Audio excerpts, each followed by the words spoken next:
सच का जहां।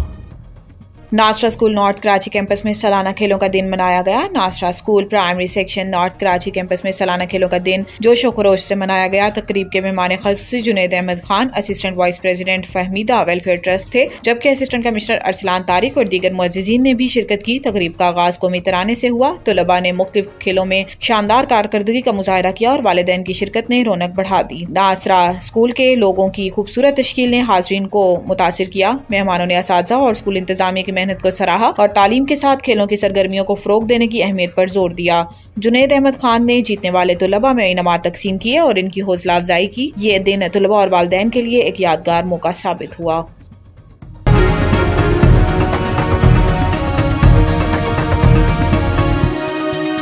हमारा जहां, सच का जहां।